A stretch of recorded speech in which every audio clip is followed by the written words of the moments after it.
Welcome colleagues, new and existing colleagues from all around Australia, from various towns and states and regions. I trust you're receiving our webcast today from Better Boards in a nice, clear, crisp way, and the video is coming through okay. Please let us know if you have any technical issues. Today we're squarely focused on the realities and practicalities of transforming your organisation, of reinventing your business model, and most importantly, addressing and bringing along people, that is the culture of the organisation. Today's webinar is broken into various sections, but before I move on to that, I'd like to just take the time to acknowledge a couple of scene setters. Number one is there's a range of organisations online today, mainly human service organisations, but not entirely. So we've got people from aged care, from child care, from disability, home care, mental health, community care, community health. But we've also got a range of colleagues from such other organisations as animal welfare, from consulting groups, sport and recreation. I'll be speaking a little bit later on in setting the scene, primarily about the reforms around human services as a quick recap. But if colleagues who are not in that industry or space can bear with us, we'll then move on to much greater detail around the transformation and its processes. Today we'll also be not only going through the presentation, but we'll be taking questions and having discussions via the chat room, and the chat room is on the right hand side of your screen if you have that button clicked on. And we'll also be looking at a few tools that will be provided along with either the audio or in fact this presentation if you'd like to use it. Let's move on to a quick couple of other acknowledgements in setting the scene. I just want to acknowledge that different directors will be in different places or in fact senior teams in their process of transformation. You might be starting to think about it and plan for it, or you might be already starting to re-engineer your business model and reinventing your culture, or in fact you may have a great understanding and looking for further information and knowledge, or you may be trying to really build your knowledge about this transformation processes. But I suppose most importantly, the other aspect to talk about is clearly that different industries or sectors will be on different time frames, different reform time frames, and different activities. Some industries or sectors clearly are in the new world of a customer-driven competitive marketplace, and others are moving toward that. I'd also just like to acknowledge that this is really the second presentation. It follows on from my first presentation around the bigger strategic frame of transformation. And if you haven't got that presentation, we can certainly send that to you. But this presentation blends with that first one and leads into far greater detail around the steps, activities and processes of actual transformation, and we'll be looking at those in some detail. In terms of the webinar objectives, three of them have come up there on the screen if you're following the screen. Primarily focus on trying to enhance or support new learnings and understandings about transformation. Number two is obviously around providing information, documents, articles or tools that might assist you on your journey or your team's journey. And last but not least, of course, is most importantly, I suppose, reflecting on some of the learnings that I've personally gained over the years, particularly in more recent years, around very serious transformational processes and activities, and bringing to you what I believe is a well-proven process that you might like to consider to actually be used. In terms of webinar resources, there's a range of resources here. The top one probably doesn't reflect the full depth of what's available, but we've put together a package there for you of tools, articles, documents that if you like those, let us know and we can certainly send you them to you straight away. And of course, there's a range of other resources on Better Boards and my own website. Or flip side, feel free post-webinar to email me as you require. Let's just now move into setting a quick scene around the bigger emerging picture of that strategic environment, that stage and backdrop. And some of you will be well familiar with this situation. For others, it might be new. And for a couple of people, there may well be a situation where you might just have to hold fire for a moment as we just quickly set this scene, given we've got so many organisations and individuals on today who come from the human services industry. All of you, or most of you, will be aware that there's been major reform going not only in your own area, e.g. aged care or disability, but in fact reform across human services, across all fronts of human services. And that's been going for some 3 to 5 years, depending on what industry or sector you're in. But ultimately, it's creating one big paradigm, although there's different colours and principles and practices in each area. But essentially, it's one big paradigm around what I'll call the customer, or you might call the client or the resident or the consumer, and their choice in how they receive services, when they receive services, etc. And of course, the entry into a new market approach. It's clearly not by coincidence that all these reports have come together at the same time. As I touched on, customer-driven competitive marketplace, customer choice and control, where funding and decisions are really increasingly in the hands of the customer, not the organisation. And it's a time in which boards or CEOs or executive teams will need to, if they haven't already, seriously transform their organisation. It's really a case of adapt or die. And we've certainly got this new competitive environment coming up.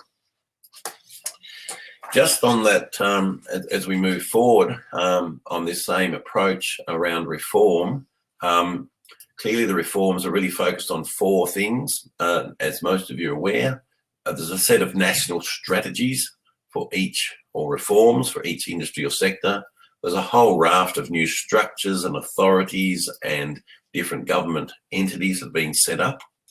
And we've also got a range of new systems. For example, in the health side of things, we've got the e-health system, or in aged care, we've got my aged care, and of course there's parallel systems in many other human service areas, increasingly, but not only run by the Commonwealth. But we've also got that great opportunity to reinvent our own services and most go from there in terms of developing new business models and taking our organisations forward. Let's just move on from there and think about some of the big strategic impacts. They're certainly profound. They can't be underestimated. And in many ways, when you really take a global look across Australia, it really is what I'll call a cataclysmic shift in the way that we're currently thinking versus what we're going to need in the future, the way we think, behave and operate. And of course, never before really have such giant challenges. None of us have ever been immersed in this significant change, this unbelievable transformation of the industries that we're in.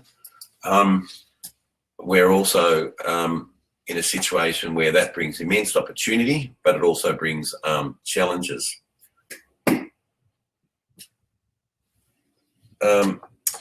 Let me just move on from there. Before I zip into the 6 major challenges, I'm just going to check and see whether there's any particular questions there that people have, technical questions. I presume everyone's moving okay from what I see on the screen.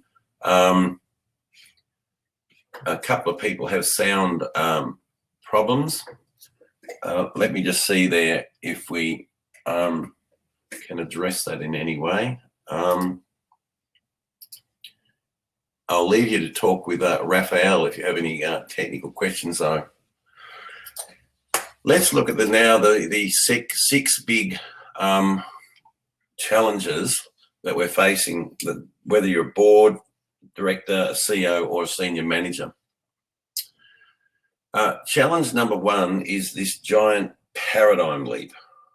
It's not to be underestimated. If you really took the time with your staff or your executive team to think about the characteristics or the assumptions or the parameters of the world you operate in today versus the new world, straight away that put some detail behind each paradigm and the recognition that really this is a very big transformational journey. It's certainly at a high level is easy to say we're moving from one paradigm to another, but to actually unpack some of those characteristics and behaviours and elements is really important. If you're not in that space of human services, then clearly you may well, in the industry or world sector that you operate in, may well be able to recognise some paradigm shifts. And we're seeing those paradigm shifts every day. When you think back to the horse and buggy, to the car, and here we are now moving to electric cars and even, in fact, flying cars, which have been developed. So paradigm shifts are an important consideration. Number two, challenge number two is really providing transformational leadership that actually supports serious business re-engineering, a serious transformation of the organisation. And it's leaders who are ultimately going to do that, no one else. And that transformational leadership is about recognising change, working through with people to develop a process and a plan, and about, of course, adapting to a whole new environment. There are a couple of articles on transformational change that we've put in the pack for you. They're written by McKinsey and Harvard. Short, sharp articles, but based on very solid research and certainly well worth a read. Challenge number three is the fact that we, at the end of the day, need to get up a new business model. And when you look on the screen closely at the little model I've got there for you, you can see an axis of new business models versus existing business model. And you can see existing services versus new services. Now, I presume most of you, but not all of you, are either down in the left-hand corner, or you may be travelling up above to the top left-hand corner, or maybe a couple of you have even made it to the best position, the top right-hand quadrant. But it's certainly not possible to have an existing business model operating in a new paradigm. And a practical good example of that would be that if you went to Harvey Norman or a Telstra store today, you certainly would not be buying or could not get what used to be called a brick phone, or in fact, the old bag phone. They had to, in reality, have a new approach, not just a new product, but a whole new business model as things progressed. Determining your organisation's pathway is a critical thing. Do you want to be a leading organisation, or are in fact you a following organisation as you gradually move toward a better position? And of course, following organisations tend to take a more evolutionary approach, whereas leading organisations tend to have a much more of a proactive approach to developing and taking that journey. Challenge number four. Is the fact that everyone is faced with legacy issues. If you're going to make a paradigm leap, the paradigm leap brings about a recognition that there are legacy issues, and that reason is because ultimately new entrants to the market in all the different areas, industries and sectors we're seeing all sorts of new players enter, and new entrants come with no legacy issues. So all their time and human resources spent on capturing customers and capturing market share. Number five, challenge number five is squarely focused once again on this challenge of leadership, but it's about the fact that you've got to work on the business, managing today's business while you're trying to grow and develop tomorrow's business. It's not an easy task, and without additional human and financial resources, trying to do this off the side of a desk as a CEO or executive team can be done, but is one heck of a hard journey. Let's look at challenge number 6. And of course, challenge number 6 comes back to having those brave discussions, making those bold discussions, but making ultimately brave decisions. It's really about putting the true state of the nation, the true state of your organisation, its services on the line, and working through things where things are at, but also looking at both the internal and the external environment. Let's now, before we move on to our next section, just have a quick check on if there's any questions there that people, or comments that people like to make around these large leadership questions or leadership challenges. I'm looking through my questions at the moment. You can ask a question or suggest a topic in the orange bar down below your video screen if you've got one. I have no questions coming through at the moment, but if there are any in the moment or comments, I'll address those shortly. So just in conclusion, the cataclysmic shift, as I mentioned, and it's a new way of operating, and really it raises the question, particularly for directors and for CEOs and executives, I suppose, but particularly for boards, who I'll speak about in a moment. It's really a matter of step up or step off, because you, the CEO or the executive team, needs a clear, unequivocal mandate and additional resources and financial resources to really undertake what I'm about to present. Let's now look at the actual board mandate that's needed, because in reality, no organisation is going to go forward on the type of organisational transformation or new business models that I'm talking about without board commitment, engagement, and without that mandate from the board. Certainly, otherwise a CEO or exec team will be pushing things uphill. That mandate needs to take on board additional financial and human resources, and I make the point that that's over and above the existing budget. So if you've got your annual budget today and it's approved and you're operating it, great. But if you're going to be serious about transformation, it's really getting additional financial and human resources approved over and above that strategic transformational project and / existing budget. The other quick couple of points about a board mandate is making sure that in concert with the board, the senior team is working in a way that seeks support and guidance from the board. Doing it on your own can be a tough haul. Draw on the expertise of the board or board members. The other 2 comments around a board mandate. Number 4 is really getting some form of what I call strategic transformation plan up or project Gantt chart, and we'll go into a bit of detail around that later on.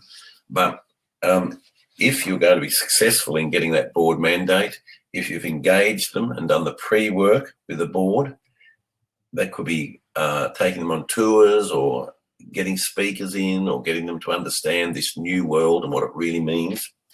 Then most importantly, you can then, on that basis, get up some sort of transformational plan or presentation that really explains to them what you're planning to do, how you're planning to do it, when, and what it really means for transforming that organisation.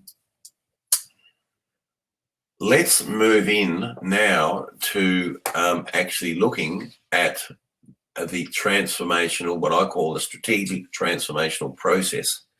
And I'm going to be using a flow chart because it's probably the quickest way that as we build this flow chart, you will see on one page and one picture a clear overview of the entire process.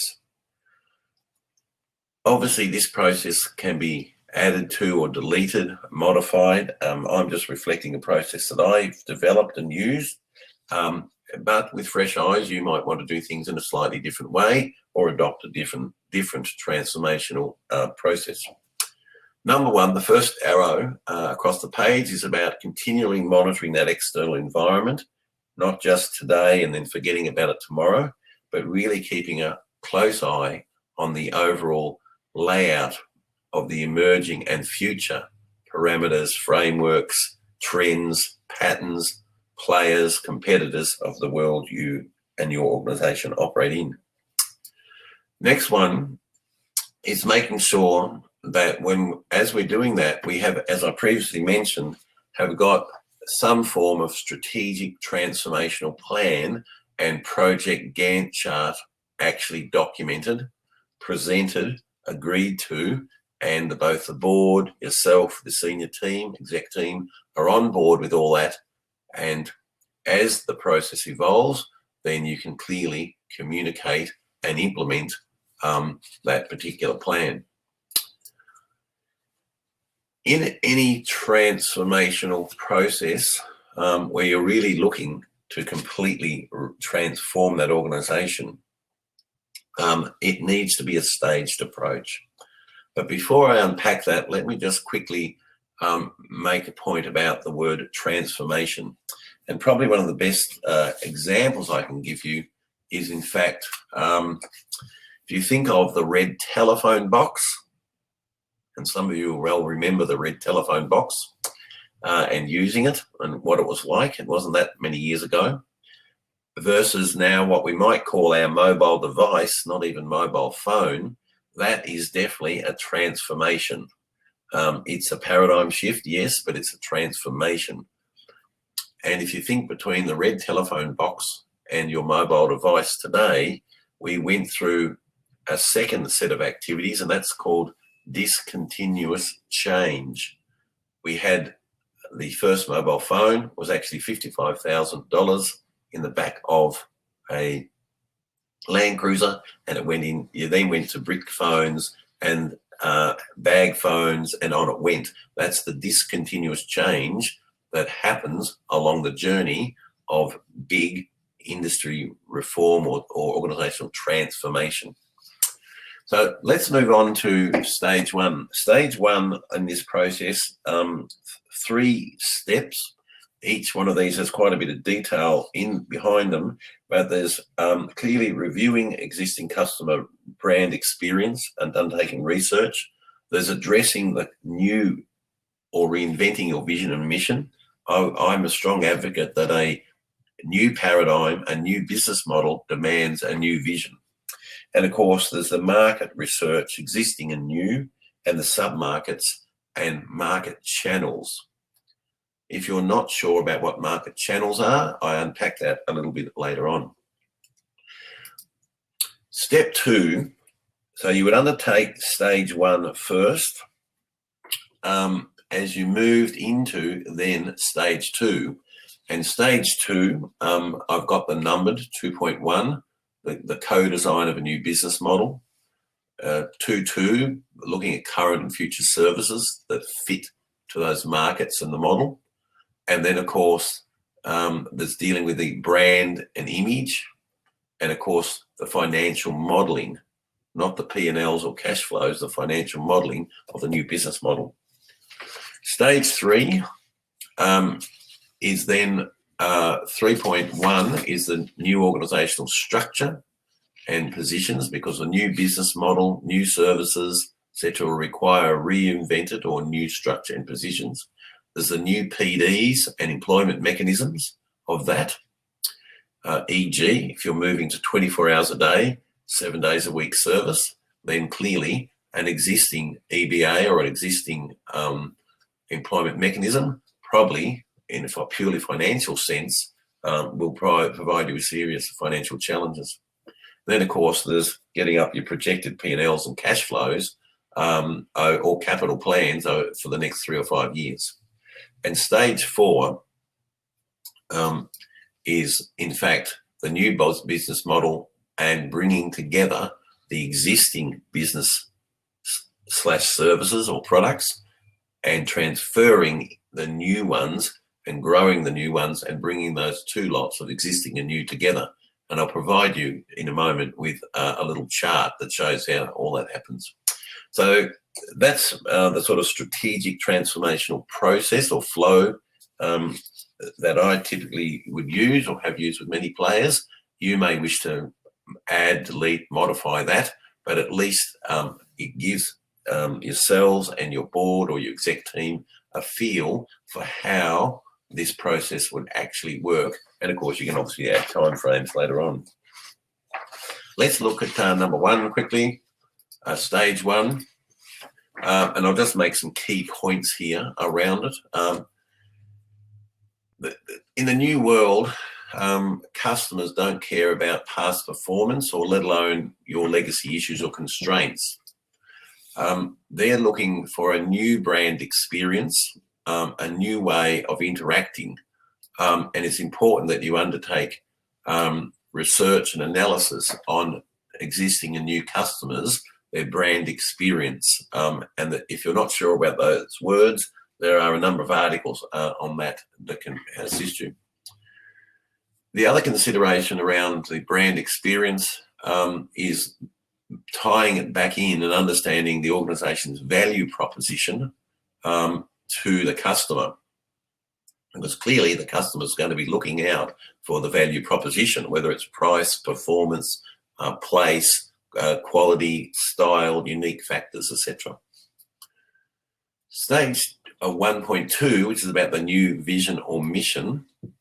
As I previously mentioned, I'm personally a strong advocate of renewing or creating a new, very powerful, short, sharp vision, mission statement. And I'm also, because of this process, a strong advocate of defining a core business statement.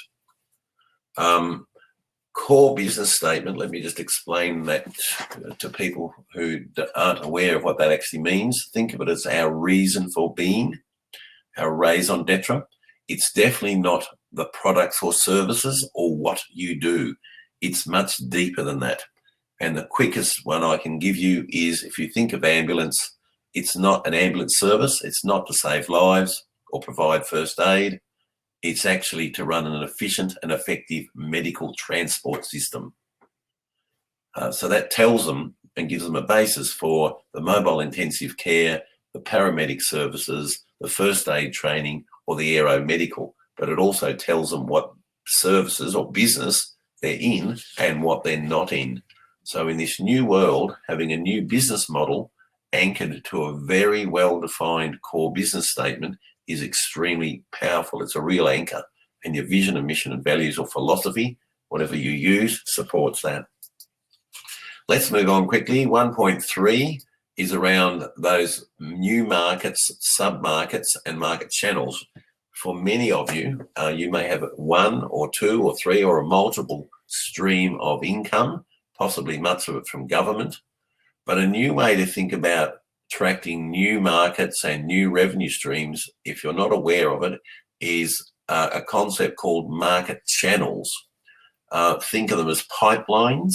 I've got a couple there: business to customer, business to government, business to business. And I've given you a few quick examples there on the screen. But if you really unpack at some length each of the, just even those three channels, you'll find there's some 27, 30 odd different markets, sub-markets or revenue streams against that sort of thinking. It certainly is a way to lift your thinking outside your existing funding or government contracts, etc. And if you really have done your homework on your core business statement, you'll be amazed how various market channels and the opportunities within them can actually relate back to your core business statement and back to the channels.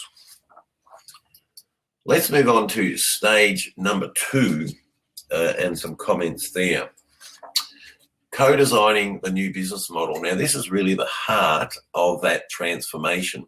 And I really could be doing a webinar just entirely on the business development of a business model. As you can see from my little diagram there, and I'll give an example of from Ballarat District Nursing and Health Service up in Ballarat, Victoria. One of the great things about designing a new business model is that you can get a whole process put around that. You can get a team working on it. And I encourage people to undertake and develop diagrams and models. As well as the model, you may well have a list of key assumptions or key characteristics of the new business model.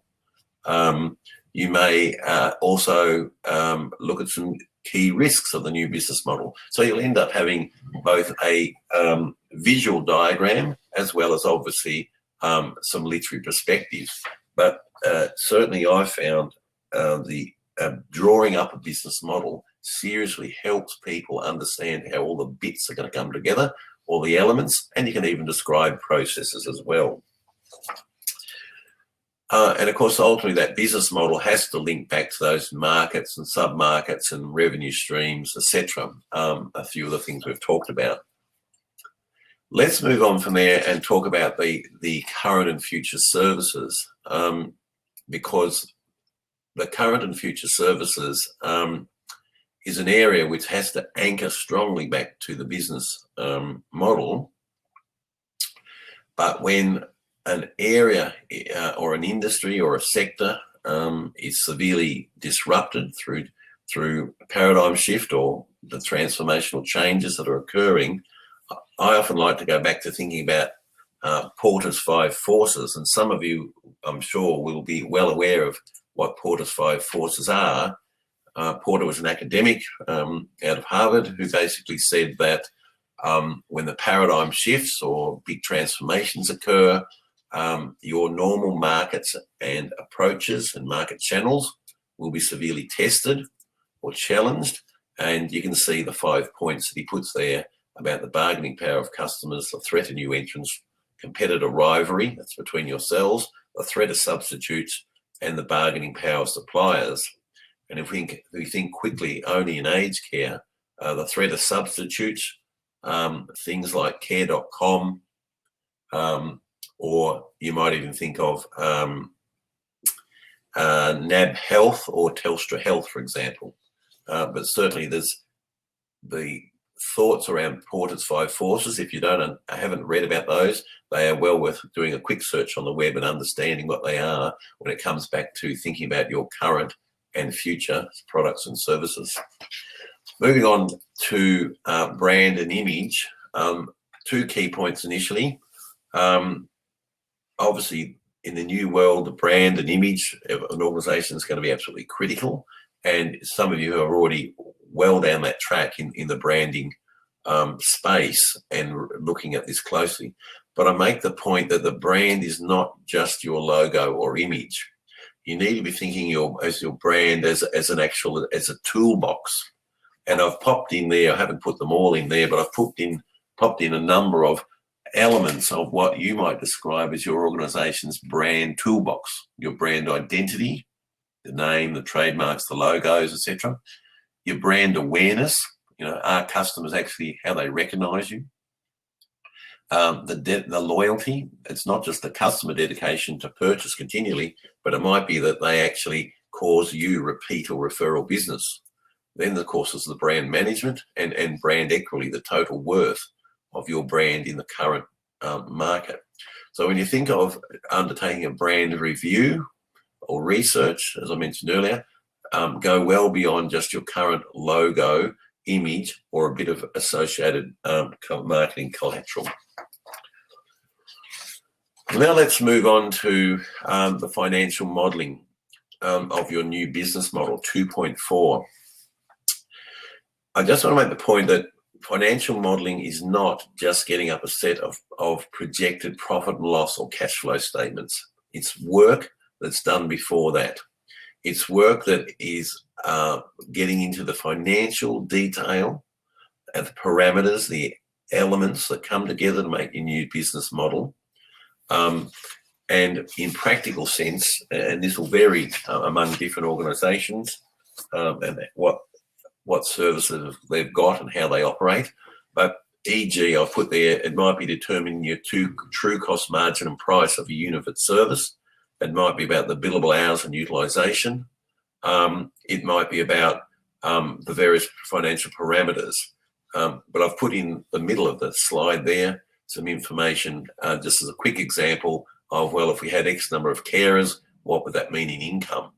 And they were working at 7 hours billable out of an 8-hour day. Suddenly you have a whole different parameter of a way of thinking about ultimately the financial model that would support your new business model. There are people who specialise in this detailed cost financial analysis and costings and financial modelling, and it's not typically just the work of an accountant. It's typically a more specialist skill.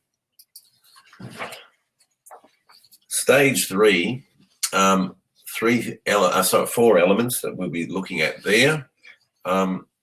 Clearly, one is around the structure and positions. We'll move on to the PDs, onto the systems, and then on to profit and loss and cash flow.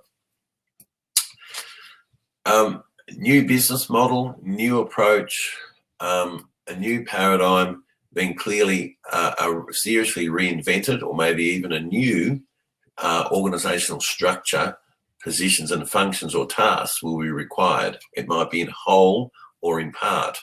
And there are a number of organisations throughout Australia who've gone through very, very significant organisational transformation.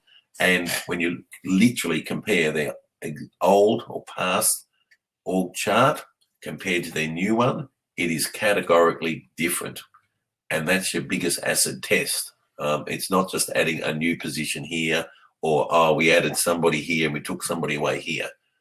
If you're serious about really transforming your organisation, there will be a major piece of work around new structure for a new business model, new positions, and in fact, you may well introduce some new players, e.g. a Chief Customer and Innovation Officer or an Innovation and Business Development Manager, let alone looking at other positions. Of course, that new business model will mean, and new structure will mean, a fairly serious piece of work. It's no use having a new business model, a new structure, and a whole new way of operating, but we're actually operating on old position descriptions or old employment mechanisms or old policies or procedures. There's 5 steps there, and pretty well everyone on today's webinar will be well and truly aware that there is very significant pieces of work when you start rewriting position descriptions, employment mechanisms, or actual policies and procedures. But there's no getting away from it if you are serious about transforming your organisation and really driving a whole new business model. Let's just quickly look on systems, because the systems approach is not the only, but it's certainly proving to be throughout Australia a defining factor for many organisations who either are or have gone through this transformation. It's about not just having that robust IT or integrated systems, but it's about the collection of data. It's about the provision of that data. It's about getting intelligence on services or customers or markets. It's about, more importantly, even enabling and supporting the services that you deliver. So whether it's digital health solutions that staff or others are using in the field or in the facilities, or whether it's actual systems within your organisation, you need to be thinking about the organisational systems, the digital systems, and also, of course, how that all ties back to that customer gateway or approach, entry point of your organisation, and how these are all going to support the work of managers and staff in the work they do. Profit and loss. My key point here is that from experience, I see it all over Australia in human services, a significant number of organisations still operate only on an annual budget, and not to be too flippant about it, but in reality, it is just a shopping list of expected income or revenue and expected expenses versus, of course, as time goes on, the actual. It behoves you really to go well beyond the annual budget. Many of you will know that you're either have moved off or will be moving off contracts. You'll be moving off payments in advance. You'll be moving off a funded situation to where you've actually got to earn your own income increasingly, whether it's through fees and service type charges, or whether it's through charging on a billable hours basis, whatever it is. But we certainly need to go well beyond that annual budget, and projected P&Ls and cash flows are critical. And my little model describes there that if we've got the new business model up and we've got the new financial modelling done, it's a heck of a lot easier to then build your projected P&Ls and cash flows, because you've got assumptions, you've got parameters, you've got characteristics. And of course, eventually that, for some organisations, they've even got into trial balance sheets or projected balance sheets as well. Once again, another serious piece of work that needs to be done if you're going to transform and support the new business model and the transformation of the organisation. And last but not least is stage 4, which is really bringing all this together in a business sense. Now, along that journey, I refer you back to this second long arrow crossing your screen. And that's, if you look closely there, whilst we have a project plan and a Gantt chart, I briefly mentioned there about the communication and the engagement of staff, volunteers, managers, etc. And we'll unpack that a bit later. But this whole process ultimately is a people process. Let's go, though, to stage 4. And I'm going to look at stage 4 from a different point of view. On the left-hand side of the screen, you should be seeing what I just broadly call the rusted on phase. That is, your clients, your consumers, your residents, your patients, whatever words you're using, are typically rusted onto you, particularly if you're government funded. And you've got an existing business model with existing services. So that's where you possibly are now, or maybe you might be actually moving into what I call the WD-40 de-rusting phase. And for those people who've used WD-40, you'll know exactly the power of that product.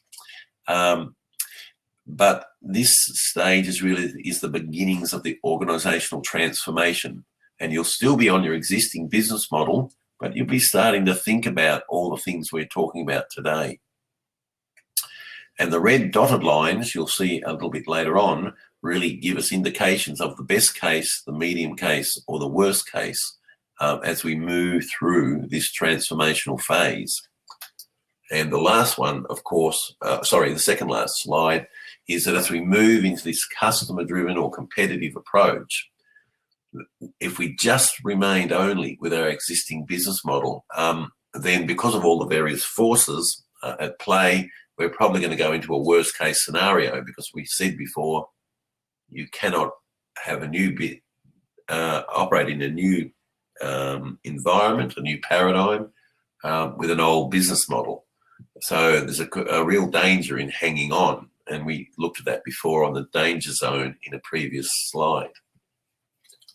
Let's move on to the last segment of this stage, and you'll see a white area in the model where over time, possibly even during the rusted on phase, some of you, or maybe you need to start now, if you haven't already, some of you may have been working on the new business model, new services, or at least thinking about them.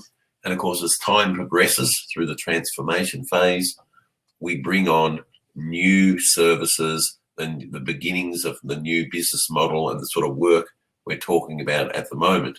But eventually, when we get into the rust-free phase, the customer phase, then clearly the old business model drops away, the new business model takes over, and existing services are melded and combined with new services around a new business model.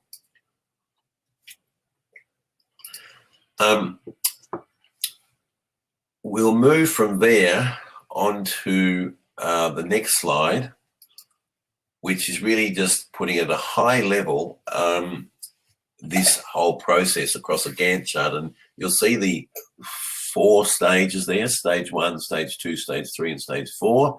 You'll see on the left-hand column the titling of all those little boxes we covered off. And I've just put an indicative time frame here. But for your own organisation's transformation, you need to be very clear about not only the activities and flow and processes, but you need to be clear about the time frames and the sequence of events and the interrelationship of events, because some parts of this transformation process are interrelated to other parts, and they're not all just standalone Lego pieces that fit together. Simply, they need to they're cross-referring, and most importantly, some of them can't be finalised into some part of something, some other section of the process actually occurs. Let me just stop there for a moment and swing back to the screen and see if we've got it. We might take a breath there. We've had a fair bit of information. Maybe there's some questions there or comments that people would like to ask around this transformational process that I've put up, the steps or activities, or in fact, maybe there's some comments and experience there that people might like to put forward. So I'll just wait for a moment to see if any questions, comments, or queries come through.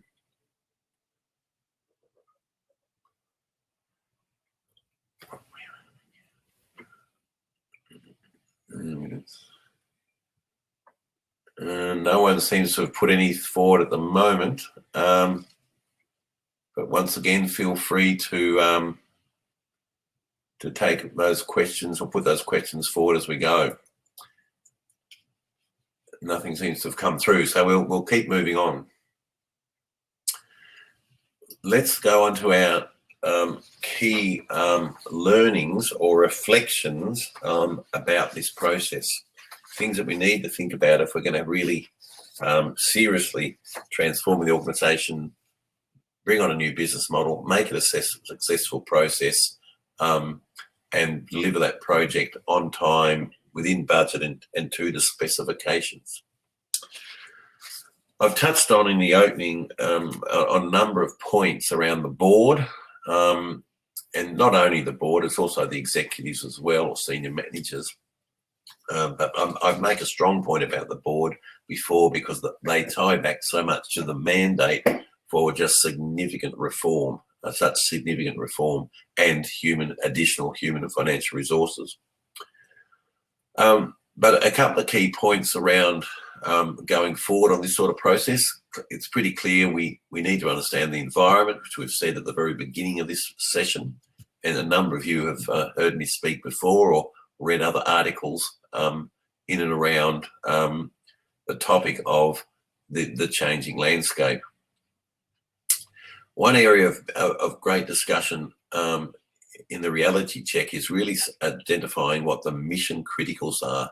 That is, those things that are absolutely fundamental to our future success and sustainability, and at the moment are critical. That is, things we need to deal with today or over the coming 12 months or so.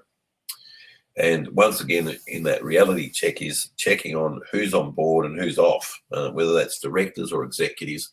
But once again, particularly boards, if your boards aren't all there with you, it's quite a challenge for you, the CEO or senior manager.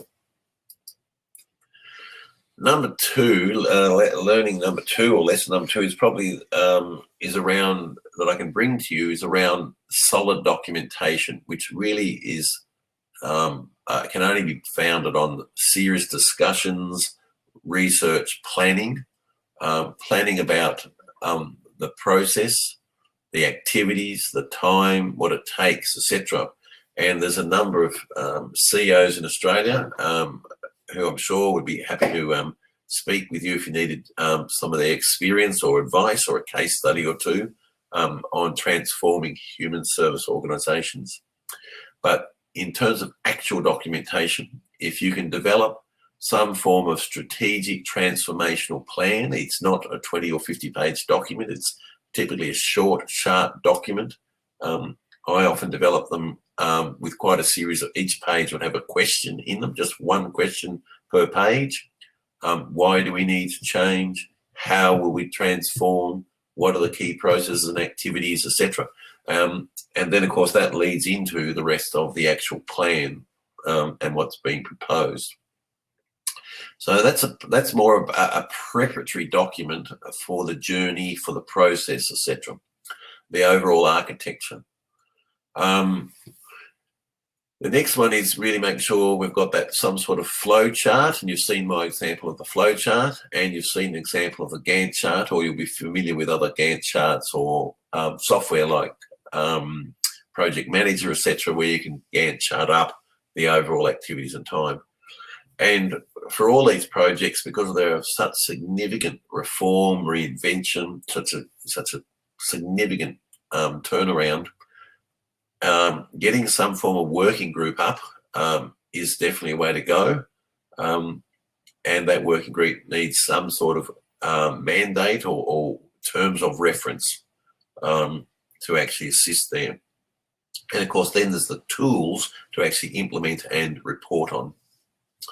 And of course, sometimes people use internal people, or sometimes they use a combination of internal and external consultants or advisors, whatever. But ultimately, somebody needs to facilitate and project manage this transformation. Another third one is really making sure the project overall really does come in on time, on budget, and to specifications. That, as I briefly mentioned before, it's properly project managed, and you've got the right people engaged at the right time, because any of these big transformations may well involve other parties, whether it's unions or government or banks, whatever. So we need to make sure we've got the right people engaged, but most importantly, as I'll move on later on, we're going to need your people engaged. And number 4, the fourth big learning out of all these projects that I can bring to you is that really, in spite of all the technicality and all the business language and the process management words we're using, change management, the descriptors we're talking about today, at the heart of this transformation is really that I've seen the greatest success of these where people recognise that first and foremost, this process is really about taking people on a journey. So whilst you may have the working group doing the work, they've got to be able to connect to and engage with different groups of people across the organisation as the process rolls out and goes forward, so that people understand why we're moving from a lemon to an orange or a mango to a pineapple or whatever analogy you want to use, but they are clear about the why, the what, the how, the when, etc. That engagement, that education, that communication is probably the most paramount thing to bring about a successful transformation. Why? Because ultimately individual workers on the ground, managers, coordinators, leaders, etc., volunteers, need to continue their work, but they won't be working necessarily in the same way, e.g. change job descriptions or using new technologies, etc. So you've got to be able to take people along that journey and then ultimately bring it back to how they operate. As we move toward a closure, let's just see if there's any questions. Who can we? Question 1 here: Who can we do to engage the board? What can we do to engage the board? Prepare them for the transformational project. A couple just off the top of my head. Number 1, tours, visits, guest speakers, joint board meetings, conferences, even this sort of presentation or the presentation before This document I've presented today, there's some articles, for example, even in that pack that we're giving out today as well. So somehow you've got to get them into an educative frame to understand where their industry or world is at today. And number two, where's it going? And number three, what does it actually mean for our organisation? But you must get them prepared and well on track. Let's move on to having a look at a couple of tools that we're popping together. Now, I haven't listed all the tools here because there's a bit of a list of them, but I've pulled together a simple little tool there on achievements, disappointments, which sounds pretty basic, but it's really just a recognition factor of how we're traveling at the moment. What are the big achievements, disappointments, concerns, etc. And it's a reflection of who we are, what we are, and where we're at. The next one is a tool around, some of you will know the business canvas tool or the business mapping tool. These are 2 A3 sheets that are broken up into various subsectors, current customers, future customers, current markets, future markets, current market channels, future market channels, current assumptions, future assumptions, on it goes. On a page, and you can blow, I've actually done workshops where we've taken that template and brought them up into gigantic sheets of cardboard, white card, where we've had working groups actually fill out these templates today and tomorrow. So, a couple of hours work, and blow me dead, you've actually got a whole picture there of words around current business model, future business model, and all the different descriptors of services and markets and products and tools. So that's a very, very useful set of tools. There's a strategy stress test tool there to actually an article there from McKinsey's, but I've developed a tool, a questionnaire against that. No right or wrong, but certainly a really powerful way of testing your strategy against very seriously and rigorous international research on what makes a decent strategy or strategic plan. And another tool there, no right or wrong in this one, is the comparison tool, which is often, this is a really great tool to get that board engaged or exec team engaged. How do we compare against our peers in the market? And there's 25, what I've titled as differentiators that actually enable you to compare yourselves against the peers of the market. So you either don't know, or we're behind our peers in the market, or we're equal to our peers in the market, or we're better than our peers in the market, or we're exemplary, woven above our peers in the market. But that tool creates a conversation. That's the real issue. And there's a range of Project Gantt charts that I've popped in the pack as well. As I mentioned, there's other tools in the pack available today that are all there for you, some articles. I haven't put the full listing, but it just gives you a sense of some of the tools. As we move toward a close in the next couple of minutes, I'll just ask again if there's any particular questions, comments, or reflections that people would like to put forward. Remember, you can ask a question when you go to the orange bar below the video screen picture that you're receiving. So have we got any questions there from anyone?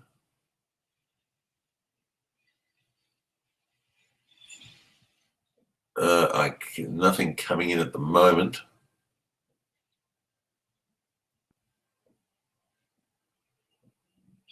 Well, look, if there's no questions, we won't delay matters, but if you'd like, oh no, there's one here just come in, so we'll take this one before we close off. To prepare the frontline staff for this transformational change is a great challenge. Any good suggestions to engage staff? Absolutely. Number one, yes, you can give them short presentations or articles, but they're probably all a bit too technical and too difficult.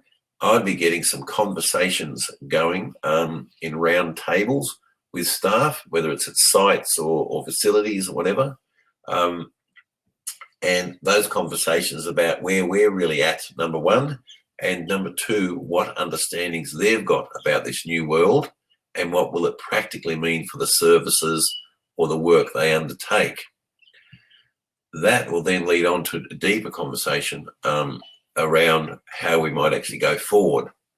Happy to talk to you further on that point though, Ada, about frontline staff by email if you'd like to. Well, colleagues, that brings us to the conclusion of this Better Board seminar on transforming your organisation. I trust that number one, both the video and sound has actually come through clearly, or best you can receive it wherever you are in Australia. Definitely this presentation is available. The little toolbox is available. And if people would like particular questions or comments or other information answered, please feel free to email through and I will follow up best I can. Thank you for joining us today, and we trust you found it practical, useful, and most importantly, strengthens your knowledge and understanding of transforming your organisation, re-engineering your business model, and reinventing that culture. Thanks very much.